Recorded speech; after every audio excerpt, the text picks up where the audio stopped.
नमस्कार। महापाषाणिक संस्कृति आरंभ हो चुकी है और महापाषाणिक संस्कृति में आर्य संस्कृति के मिश्रण से हमने देखा था कि ऋषि अगस्त्य को ये श्रेय जाता है कि वो उत्तरी भारतीय आर्य संस्कृति का प्रचार और प्रसार परिचय करवाने के साथ साथ दक्षिण भारत के अंदर स्पेशली तमिश्कम या तमिल प्रदेश के अंदर करते हैं। और कालांतर में मतलब मौर्य काल से ठीक पहले का जो दौर आता है, बहुत मुश्किल है ये कह पाना, क्योंकि यदि हम तमिल कवियों द्वारा रचित संगम साहित्य की बात करें तो ये साहित्य की जो रचना अवधि कई हजार सालों की है।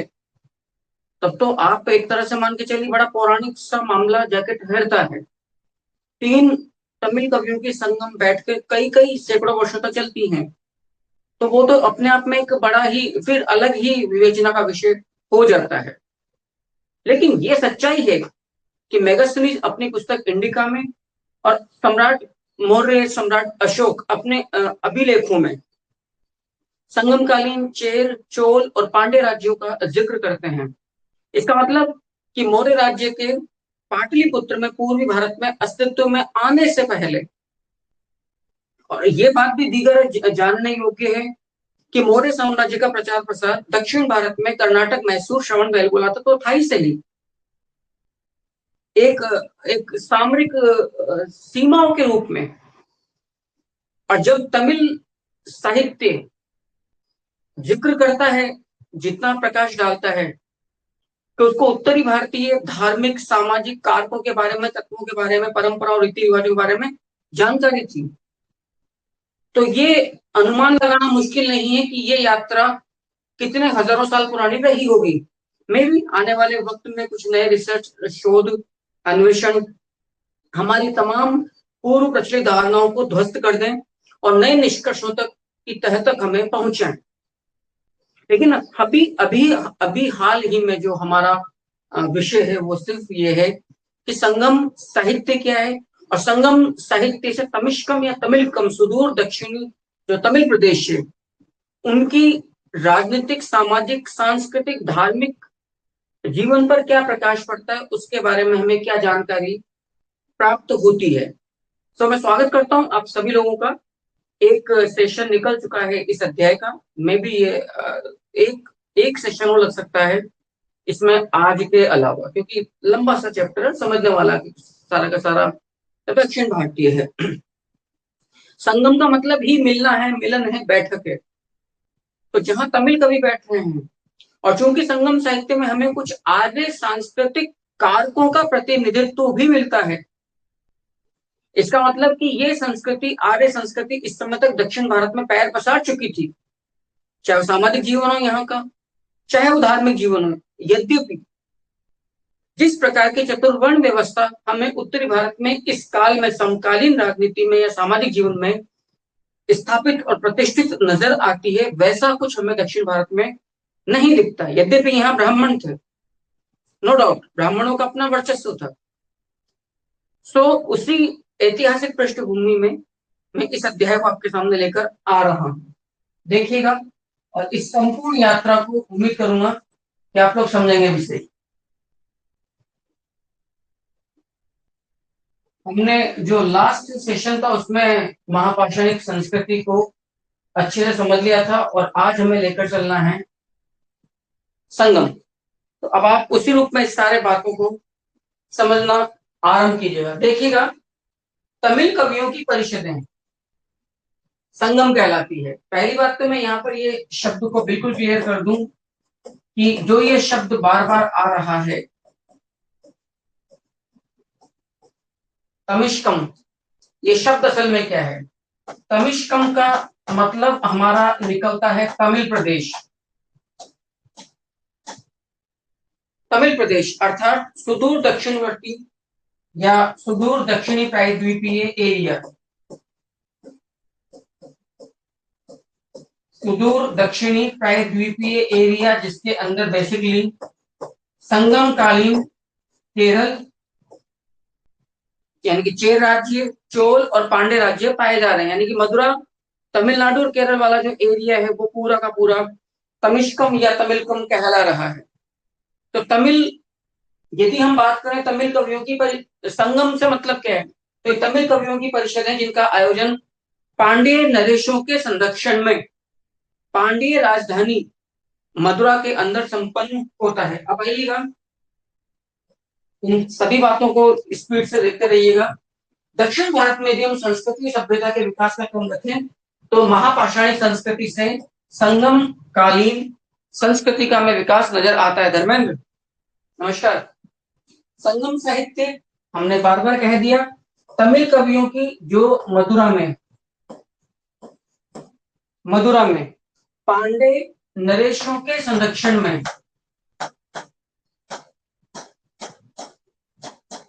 याद रखिएगा, पांडे नरेशों के संरक्षण में जिन बैठकों का आयोजन हो रहा है उन्हें ही संगम साहित्य कहा गया है।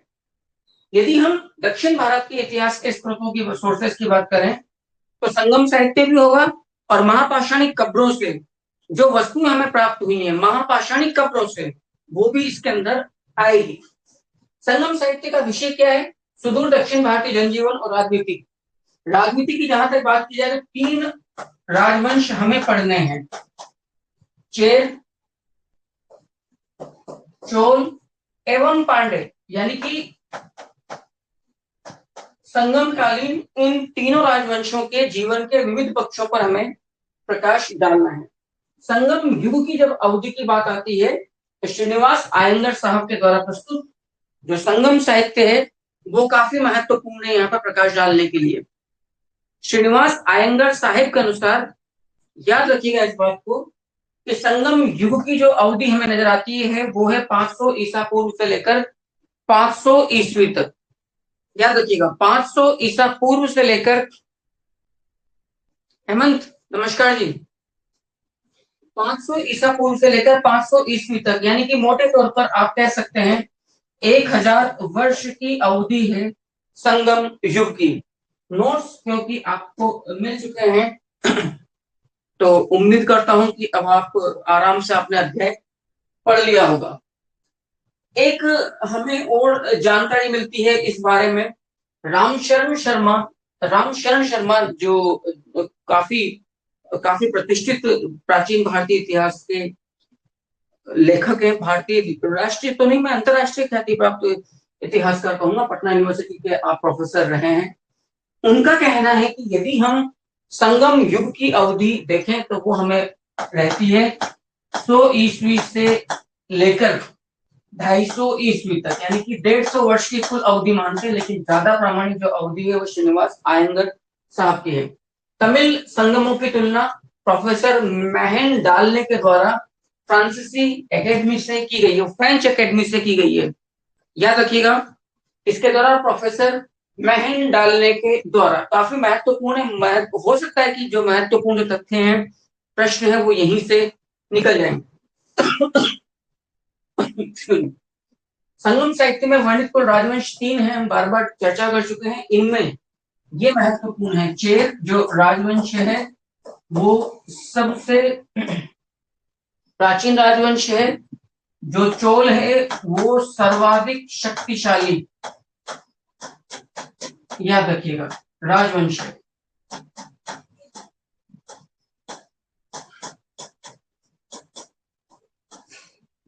सर्वाधिक शक्तिशाली राजवंश है, ये बात भी याद रखिएगा कि चेरों का जो प्रतीक चिन्ह है, दोबारा बोल रहा हूं, तीर कमान यानी कि धनुष बाण है। चोलों का जो प्रतीक चिन्ह है वो बाघ है। लेकिन यदि मैं पांड्यों की बात करूं तो याद रखना पांड्यों का जो प्रतीक चिन्ह है वो कार्प यानी कि मछली है। सर्वाधिक शक्तिशाली राज्य चोल आ गया। संगमों का आयोजन स्थल पांडे वंश की राजधानी मदुरा या मदुरई है। संगमकालीन राजधर्म अब देखिए कितना महत्वपूर्ण है। वैदिक कालीन ब्राह्मण धर्म, याद रखिएगा जितना मिश्रण जितनी मिलावट संस्कृति का उत्तरी भारत में हुआ है, मुस्लिम आक्रमणों के पश्चात, मैं भारतीय संस्कृति की बात करता हूँ, मूल संस्कृति की, आज की राजनीति की बकवास से मुझे कोई लेना देना नहीं है, मुझे कोई मतलब नहीं है। मेरी संस्कृति का के अध्याय का आरंभ या मेरी भारतीय संस्कृति का जो पुस्तक है भारतीय संस्कृति का, उसका प्रथम अध्याय मुस्लिम आक्रमण से आरंभ नहीं हो रहा है, ये अकबर बाबर अली कुतुबुद्दीन ऐबक से आरंभ नहीं हो रहा है, सनातन धर्म से जिसका कोई छोर नहीं है वहां से आरंभ हो रहा है। उसका एक हिस्सा हम कह सकते हैं इस्लामिक संस्कृति भी है। और यहां मैं एक बात और स्पष्ट कर दूं, इस्लाम को जितना फायदा भारत में आने से हुआ है उतना भारत को नहीं हुआ है। आप चाहे तो मेरी इस बात को विवादास्पद मान लें, जो मान लें, लेकिन तथ्यों पर यदि हम आधारित बात करते हैं तो सच्चाई यही है। लेकिन वो विषय फिर, वो तो मध्यकाल में अपने को पढ़ना है, वो देखना है। तो यहाँ पर आप यदि आज के दौर में भी आप बॉलीवुड या तमिल या कन्नड़ जो फिल्म इंडस्ट्री है उसको देखें तो आप पाओगे कि वहां वो ढोंग नहीं है चीजों को बैलेंस करने का, वो कट्टर हैं और वो स्पष्ट हैं। आप वहां पर जो संस्कृति के मूल तत्व हैं उस इंडस्ट्री में, मूवी इंडस्ट्री में, वो यथावत पाते हो। उत्तरी भारत में आओगे, इसको बॉलीवुड या गंदगी का ढेर कहते हो, वहां के बारे में फिर ना कहा जाए। तो नोटिस करना कि मौर्य काल के पश्चात शुंग, कण्व, सातवाहन, यहां से वैदिक पुनरुत्थान या ब्राह्मण धर्म जागृत अवस्था में हमें नजर आता है, जागृत राजनीतिक स्तर पर। जागृत हमेशा से था, लेकिन जो जब जिसे हम कहते हैं राजनीतिक संरक्षण के दायरे में। लेकिन दक्षिण भारत में तो जितना भी राजवंश रहा है उन्होंने पूरे जोर शोर से, अब चाहे वो अलवार हो चाहे नयनार हो, अलवार का मतलब जो वैष्णव उपासक हैं, नयनार जो शिव उपासक हैं, उन्होंने पूरे गौरवान्वित तरीके से सनातन वैदिक ब्राह्मण धर्म के अनुयायी कहलाने में कोई कोताही नहीं बरती और उस धर्म का अनुसरण, प्रचार प्रसार करना में अपना राज की नीति का हिस्सा बनाया। तो संगम कालीन यदि राज धर्म की बात की जाए तो याद रखिएगा वो वैदिक ब्राह्मण धर्म होता है। सबसे प्राचीन संगम कालीन ग्रंथ है तिरुकुरल या कुरल, याद रखिएगा, जो किसके द्वारा लिखित है?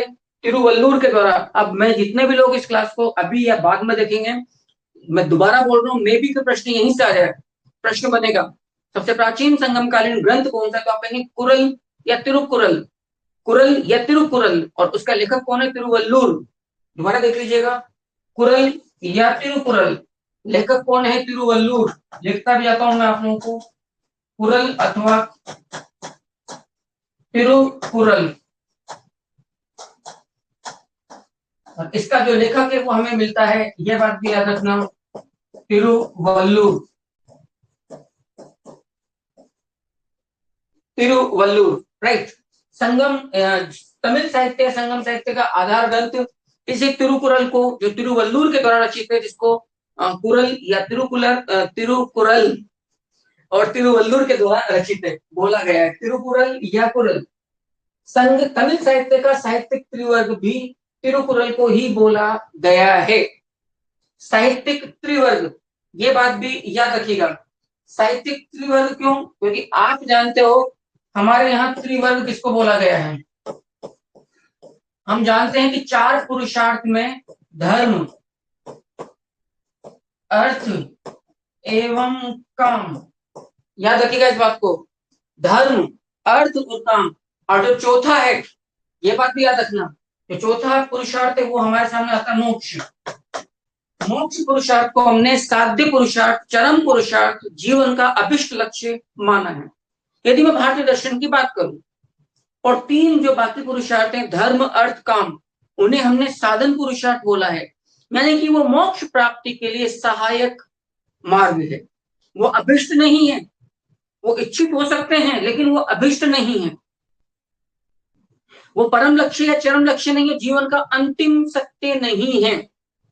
धर्म धृति शब्द से बना, इसका मतलब होता है धारण करना। काम का मतलब सौंदर्य।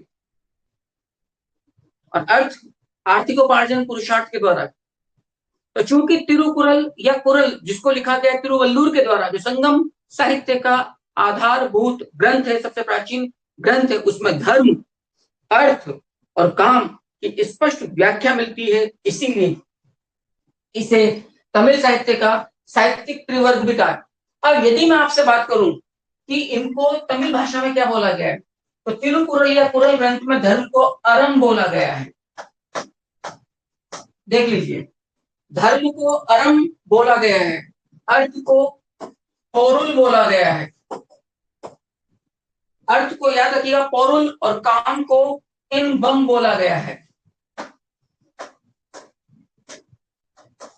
क्योंकि इन तीनों की स्पष्ट व्याख्या।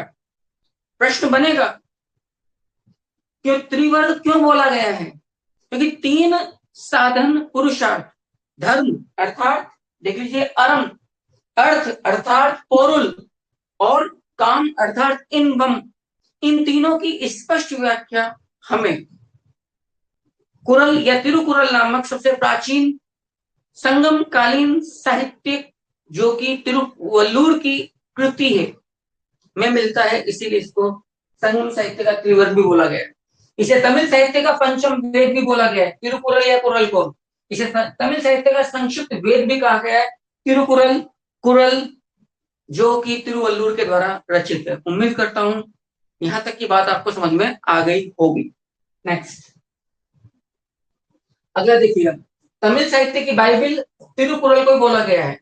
दोबारा लिख देता हूं ताकि आपको याद हो जाए, तिरुकुरल को ही याद रखना, कुरल बोला गया है, जो किसकी रचना है? तिरुवल्लुवर की रचना है। आप लोगों को शायद अभी एहसास नहीं है कि को क्या अध्याय आप लोग पढ़ने जा रहे हो। भैया जी जान निकल जाती है पढ़ाने वाले की, और पढ़ने वाले की तो फिर छोड़ दीजिए। ये पूरा चैप्टर जुबान पे लाके याद करवा दूंगा, यदि आप लोगों ने मेरा बराबर साथ दिया तो। हम निखर कर आएंगे, जितना मुश्किल अध्याय होगा। हम साधारण अध्ययन के लिए नहीं बनेंगे कुतुबुद्दीन ऐबक, मौर्य, गुप्त, ये हर कोई पढ़ा रहा है, समुद्रगुप्त, विष्णुगुप्त। यहाँ आके मैदान में उतरिए, मजा आएगा बाबू। यदि बराबर साथ दिया, हेमंत, धर्मेंद्र, रामनिवास, जितने भी लोग आप लोग जुड़े हुए हैं इस एप्लीकेशन पर, अरे देखना हेमंत मेरी जान क्या हाल करता है अपन इस अध्याय का। बराबर साथ देते जाइए बस। मेरा भी वीक है साउथ पार्ट, काय का साउथ पार्ट वीक है, अपन नोट की तरह मजबूत करके फेंक दिए हैं। जितना मैंने पढ़ाया उतना याद हुआ नहीं हुआ ये बतलाओ मुझे तो। बाकी मेरे पर छोड़िए, टेंशन, तनाव, बोझ, इतिहास का सब मेरे कांधे, मेरे हिस्से। आपके चेहरे पर दमकता हुआ मुस्कुराहट भरा चेहरा मेरे द्वारा कछुना है लाला।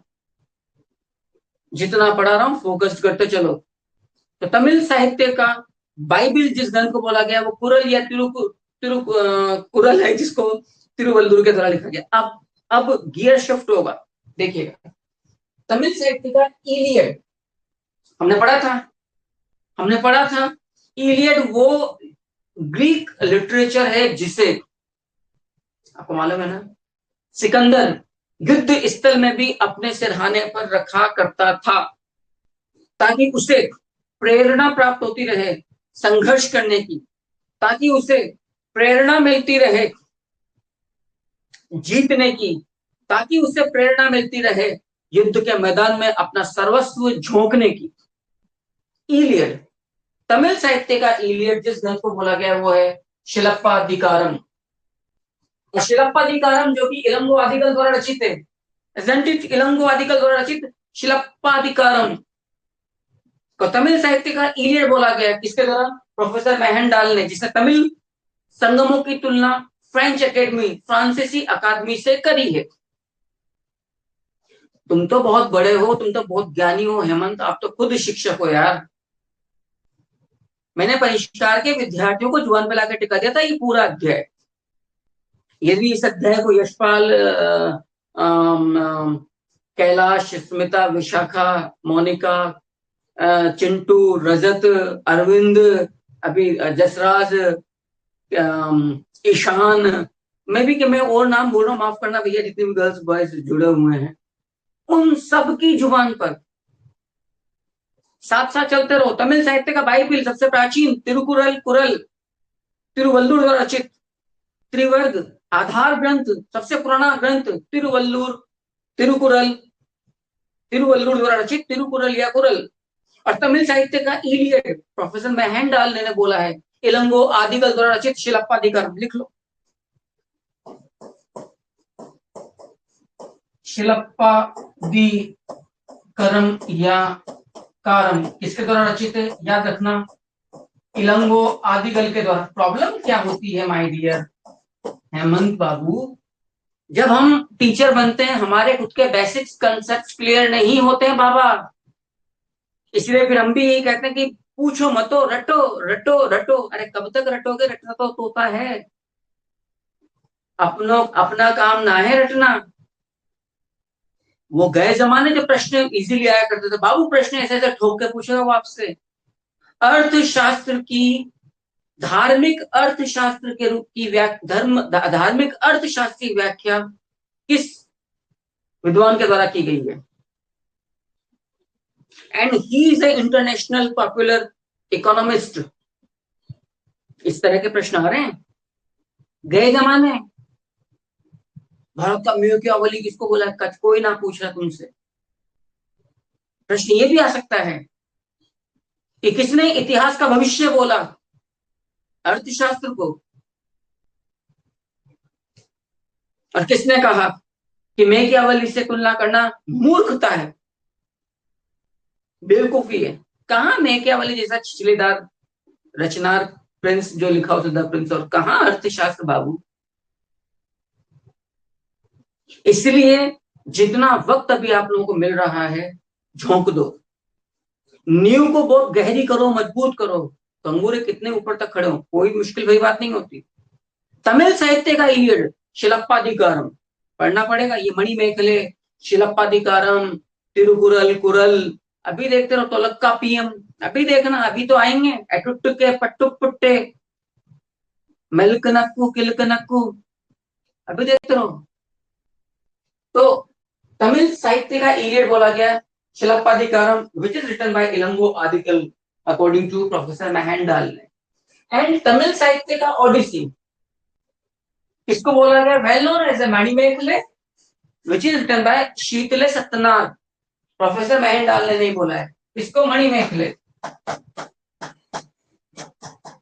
नुपुर की कथा, एक ब्राह्मण, एक नृत्यांगना और सती सावित्री पत्नी कणकी की यहाँ पे चर्चा होगी। नेडुंजैलियन, पांडे राज्य जलाकर भस्म, उसके बाद चेर राज्य में शेंगुट्टुवन के काल में आप देखोगे कर्णक पूजा, पत्तनी पूजा, स्त्री को की प्रतिष्ठा। लेकिन चूंकि अब आजकल तो दौर इस तरह का वॉकिज्म के नाम पर फुअरता कि जी आप सिर्फ ग्रे शेड देखिए, दुनिया की किस सोसाइटी में ग्रे शेड नहीं रहे? क्या फिर वो विषयांतर करने वाली बात है। तो तमिल साहित्य का ओडिसी बोला गया मणि मेखले को, which is written by Sithalai Sathanar.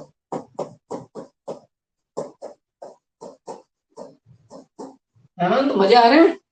Hemant तो धर्मेंद्र साउदर्न हिस्ट्री को देखकर बाधाएं कब बांध सकी है आगे बढ़ने वालों को, और विपदाएं कब रोक सकी है मरकर जीने वालों को। जो जीता हुआ सिकंदर, बाकी सब खुजली वाले बंदर। पढ़ते रहो। तमिल साहित्य का इलियड, शिलप्पाधिकारम, ओडिसी, मणिमेखले। तमिल साहित्य, तमिल समाज का राष्ट्रीय काव्य किसको बोला गया? Silappatikaram. Silappatikaram which is written by Ilango Adigal. Clear? देखिए आधार साहित्य क्या है? आधार स्तंभ के रूप में कुरल या तिरुकुरल जो सबसे प्राचीन भी है। तमिल साहित्य का उज्ज्वल रत्न बोला गया वही शिलप्पाधिकारम, इसके द्वारा रचित। मैं लिख देता हूं यहाँ पर इलंगो आदिगल।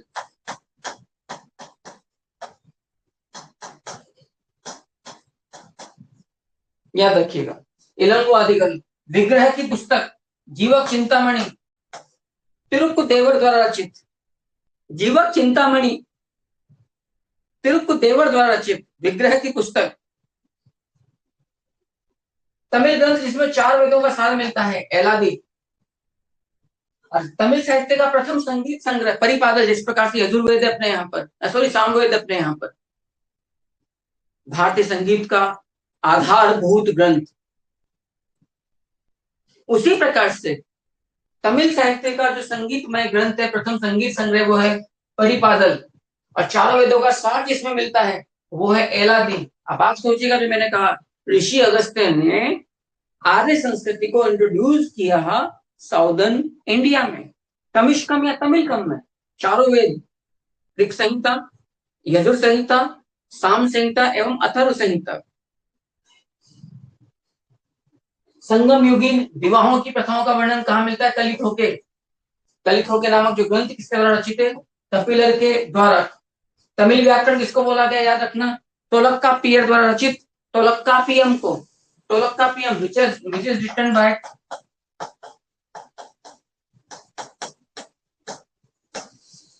तोलक्कापियर।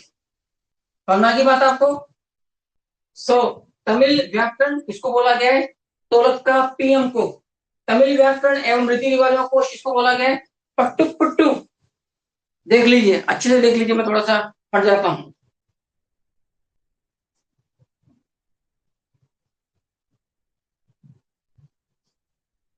क्योंकि तमाम चीजें जो है काफी महत्वपूर्ण है। पट्टुपुट्टू, अभी आप दो हिस्सा देखोगे तमिल साहित्य का, मेलकनक्कू किलकनक्कू, वो बात की बात है, फिलहाल तो जितना इंपॉर्टेंट ये है इसको देख लीजिए।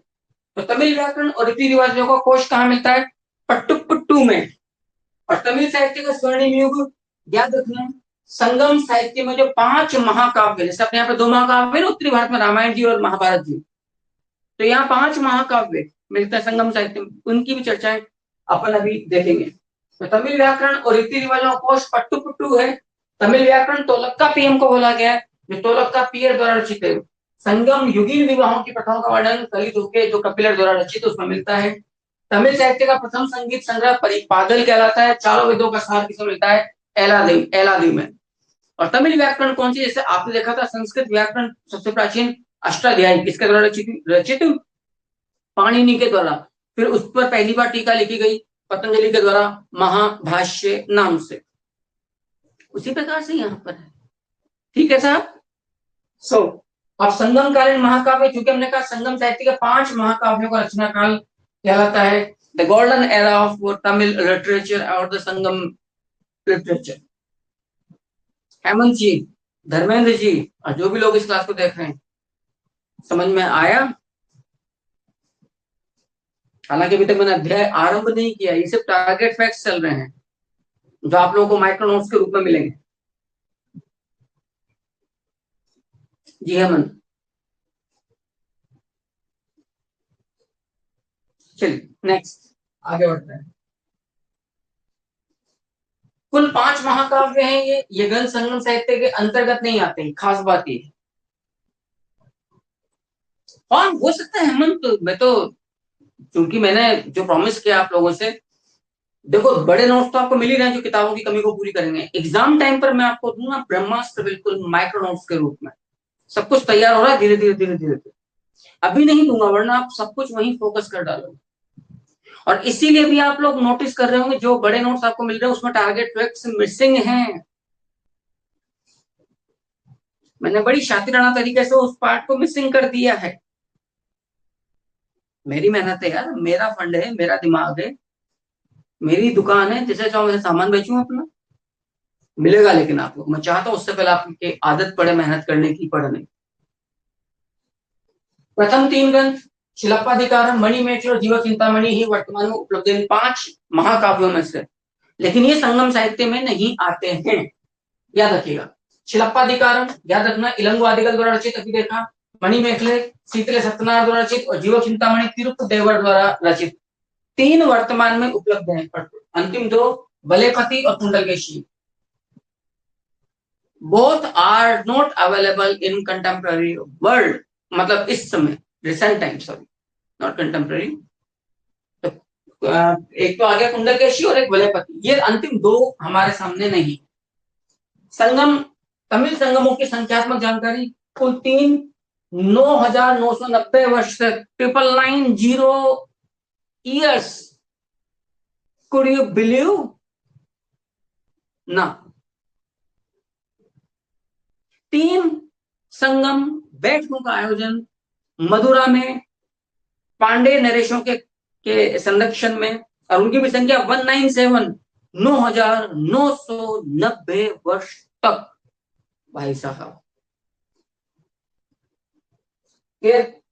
इनमें कुल कितने तमिल कवियों ने भाग लिया, 9,990 वर्ष तक। 3 संगम साहित्य में 8,598 98 8598 990 is duration and these are Tamil Sangams. Next. कुल कितने पांड्य नरेशों के संरक्षण में? 197। वर्तमान में कुल उपलब्ध उपलब्ध रचनाएं कितनी है? 2289, 2289। तीनों संगमों कुल पांड्य नरेशों का संरक्षण 197। स्त्रोत कि हमें ये जानकारी कहां से मिल रही है, तो याद रखिएगा, इरेनार गपोरुल द्वारा रचित भाष्य की भूमिका में। अब ये फिर, अब तमिल नाम है भाई, अपने पास का चुना है याद करने के अलावा। तो स्त्रोत है कि जो भाष्य लिखा गया किसके द्वारा? इरेनार अगपोरुल। अब ये कौन है? शिलप्पाधिकारम के लेखक इलंगो आदिगल से अलग नाम है, ये अलग समस्या है। ये जी को जंजाल कम ना है बाबू। इरेनार अगपोरुल द्वारा रचित भाष्य की भूमिका में, दोबारा देखिएगा, तमिल संगमों का सर्वप्रथम उल्लेख याद रखिएगा कहां से? जो अभी आपने देखा 8वीं सदी में जो तमिल संगम साहित्य पर जो लिखा गया भाष्य, इरेनार अगपोरुल द्वारा रचित, याद रखना। अब आपने कहा कि मदुरा में एक 197 पांडे नरेशों के संरक्षण में 9,990 वर्षों तक कुल 3 संगम तमिल संगमों का आयोजन हुआ। लेकिन एक नाम ऐसा है, अब वो तिरुक्कुदेवर से अलग है, वो तोलक्का पियर से अलग है, वो तोलक्का पीएम से अलग है, वो इरेनार अगपोरुल से अलग है, वो इलंगो आदिगल से अलग है, वो शीतल सत्यनार से अलग है, वो मणिमेखला से अलग है। ये नाम है, याद रखना, तिरुक्कानपुलियर। तिरुक्कानपुलियर असल में चेर, चोल और पांडे तीनों राज्यों का संगम स्थल है। तमिल संगम अलग है, जो पांडे नरेशों की राजधानी मदुरा में 9,990 वर्षों तक 197 पांडे नरेशों के संरक्षण में 3 बैठकों का आयोजन हुआ। लेकिन तिरुक्कामपुलियर which is the conjunction and the junction place of Cher, Chol and Pandey states was the corner area in जो 3 जो राज्य हैं उनका ये जहां तीनों की बॉर्डर्स आपस में मिल रही है। तिरुक्कामपुलियर संगमकालीन जो प्रसिद्ध कवियत्रियां हैं उनके नाम हमारे को मिलते हैं ओवेयार और नच्चेलियर, याद रखना। ओवेयार एवं नच्चेलियर।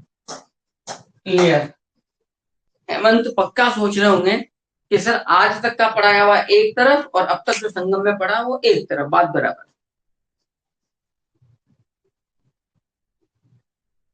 ये बोल नहीं पा रहे लेकिन मन का भाव मैं समझ रहा हूं, सर याद कैसे होगा या आपने कैसे याद किया? तो ओवेनार और नच्ची जो नच्चेलियर ये 2 कवियत्रियां हैं। संगमकालीन तिरुक्कामपुलियर, चेर, चोल, पांडे 3 राज्यों का संगम स्थल हमारे सामने आता है। दक्षिण में आर्य संस्कृति सभ्यता का प्रचार प्रसार किसके द्वारा किया गया?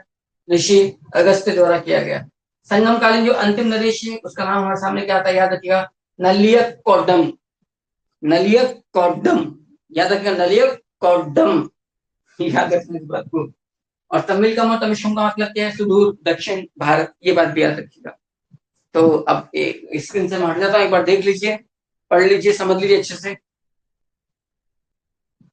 ताकि फिर अपन अपनी बात को और थोड़ा आगे बढ़ाएंगे। बताइएगा यहां तक की बात समझ में आई है या नहीं आई है? अगला, क्योंकि मैंने कहा था अभी जब मणिमेखला वाली जो बात थी, मणिमेखला जो शीतल सत्यनारायण की रचना है, कि वहां पर तमिल प्रदेश में स्पेशली चेर राज्य में पत्नी के सतीत्व के महत्व को प्रकट करने वाली पत्नी की पूजा या कर्ण की पूजा का आरंभ हुआ था। तो पत्नी पूजा या कर्ण की पूजा का प्रचलन चेर शासक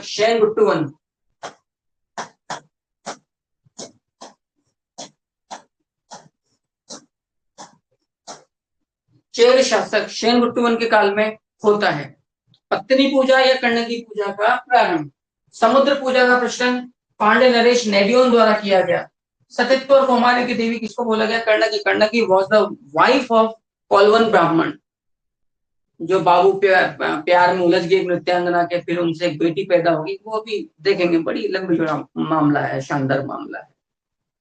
तो कर्ण की चेर राज्य के निवासी और उसी के सतत्व के धर्म को महत्व को प्रकट करने के लिए चेर नरेश सेनगुट्टुवन के काल में कर्ण की पूजा या पत्नी पूजा का प्रारंभ हुआ है। हेमंत यहीं पर हो या निकल लिए?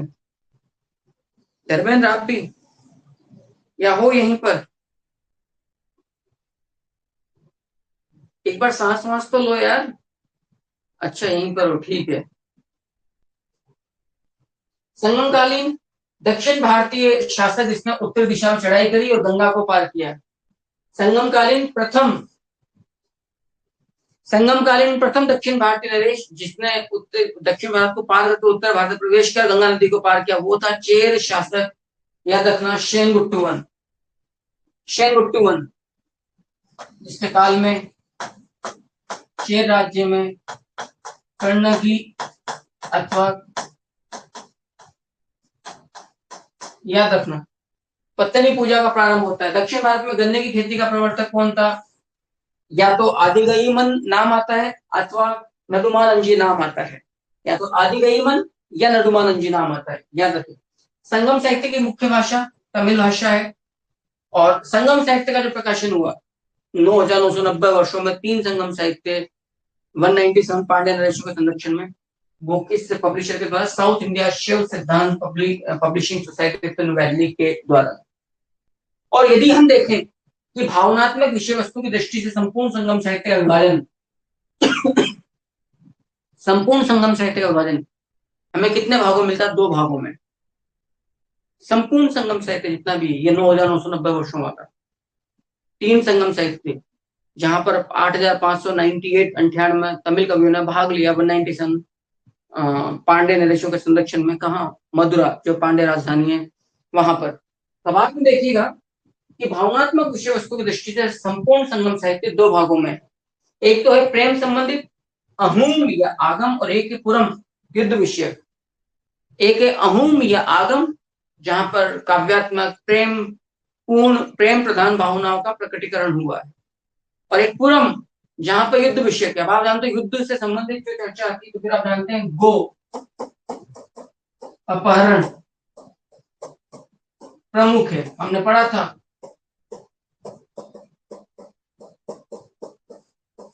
मरवा जाति में वैक्षी प्रथा और उसी से जुड़ी हुई चीज हमें प्राप्त होती है हीरो स्टोन,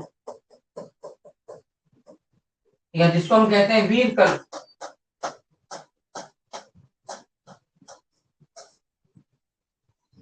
हीरो स्टोन अथवा वीर कल।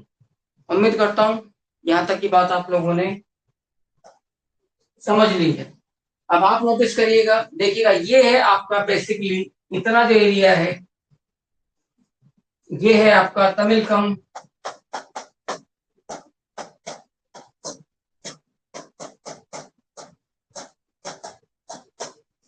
या तमिश्कम प्रदेश। अब यहां पर ये तो आ गया पांडे, क्लियर है, ये आ गया आपका चेर, और ये वाला जितना एरिया है ये है आपका चोल वाला एरिया। ये जो समुद्री सीमा है यानी कि दक्षिण की पूर्वी सीमा, ये कहलाता है आपका चोल मंडल या कोरोमंडल।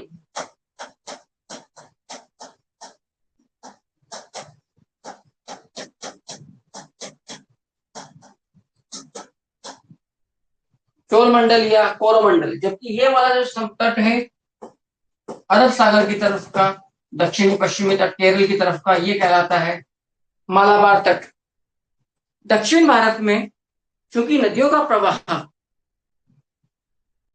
बंगाल की खाड़ी की तरफ है, इसीलिए ज्यादा समृद्ध बंदरगाह दक्षिणी पूर्वी तट पर, जिसको तमिलनाडु समुद्र सीमा, मद्रास वाली समुद्र सीमा, वहां चोल मंडल या कोरोमंडल है।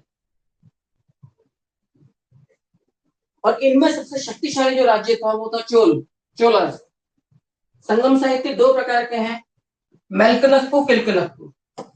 दोनों की संख्या 18-18 है, लेकिन जो मेलकनक्कु है वो आख्यानात्मक ग्रंथ है जहां व्याख्या हो रही है, और किलकनक्कु जो है वो उपदेशात्मक ग्रंथ है जहां पर सुझाव दिए जा रहे हैं।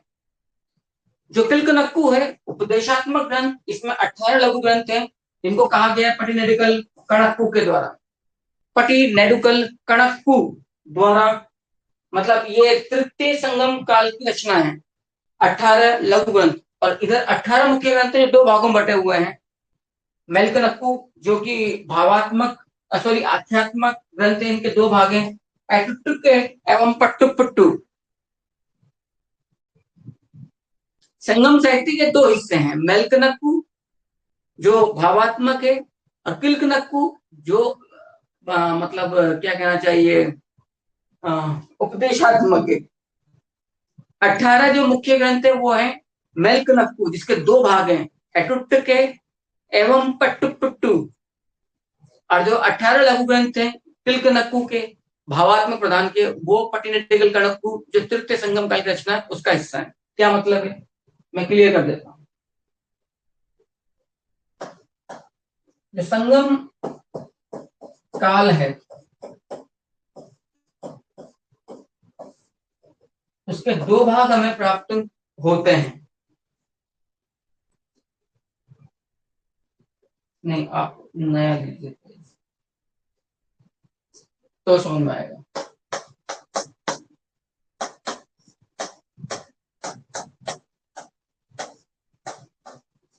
जो तमिल साहित्य है इसके जनाब हमें दो हिस्से मिलते हैं, मेलकनक्कु किलकनक्कु।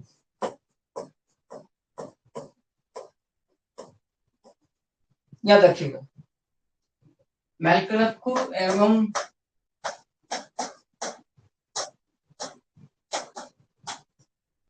किलकनक्कु। मेलकनक्कु दोनों की संख्या 18 है, लेकिन ये 18 मुख्य ग्रंथ है और किलकनक्कु 18 लघु ग्रंथ है, जिनको कहा गया है 18 लघु ग्रंथों को पट्टिनेटिकल कणक्कु, जो तृतीय संगम काल में कुल 3 संगम बैठक हुई है, तृतीय संगम बैठक की रचना है।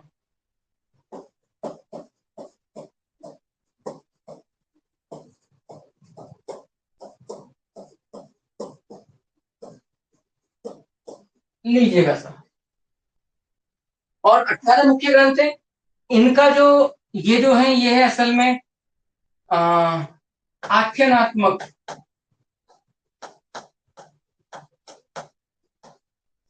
ग्रंथ, और ये जो ग्रंथ है ये है उपदेशात्मक ग्रंथ।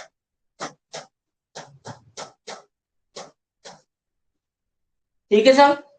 जो मेलकनक्कु है फिर ये दो भागों में बटा हुआ है, जो 18 मुख्य लघु ग्रंथ है, एक 10 और एक 8। एटुटुके एवं पट्टुपुट्टु। एटुटुके एवं पट्टुपुट्टु। लीजिएगा सर, इस सारी बात को देख लीजिए और अच्छे से देख लीजिए।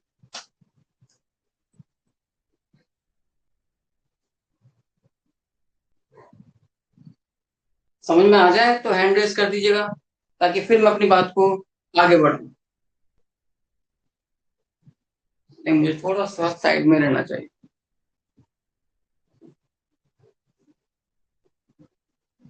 पढ़ लीजिएगा, बताइएगा समझ में आया नहीं आया।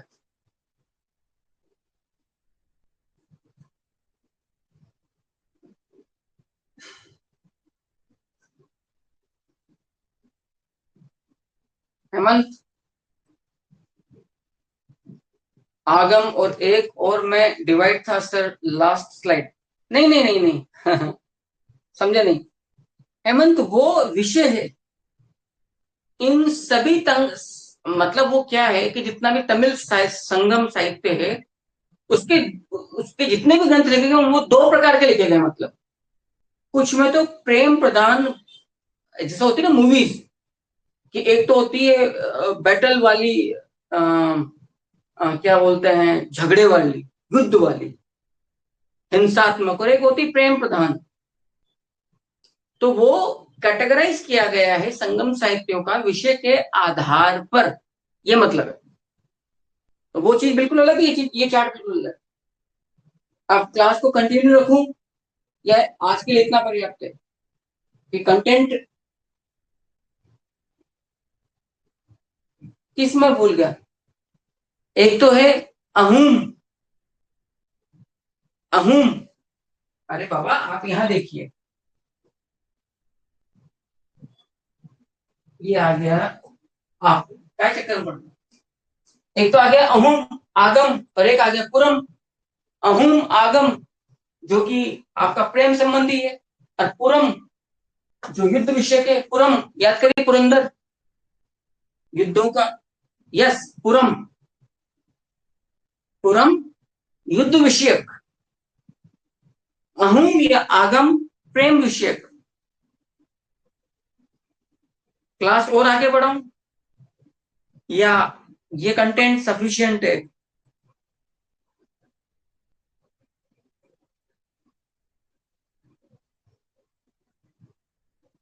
या क्लास आगे बढ़ाऊं? इन्हीं से चलने दो, कोई ना। या आज इतना पढ़ लोगे बहुत है क्या? अमन,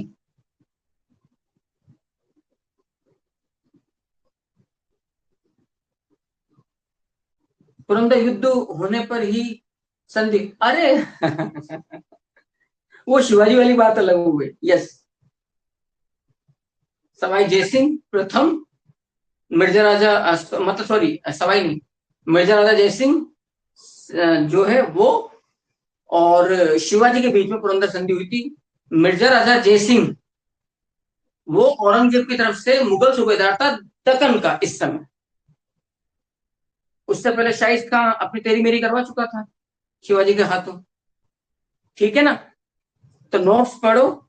हालांकि नोट्स में कंटेंट नहीं मिलेगा, क्योंकि मैंने पहले ही कहा कि ये कंटेंट मैंने अलग चीज के लिए छांटा हुआ है, लेकिन क्योंकि पढ़ाता हूं मैं, समझाता हूं, मैं हर कंटेंट लेकर आता हूं ताकि आप लोगों को काफी एक न्यूट्रिशियस या हेल्दी अच्छा। हाँ वो अच्छी बात है। अरे वो क्यों, तू तो यूं याद रखे ना, हेमंत, हेमंत क्या, हेमंत जी आप यूं याद रखे ना, पुरंदर इंद्र को भी बोला गया है।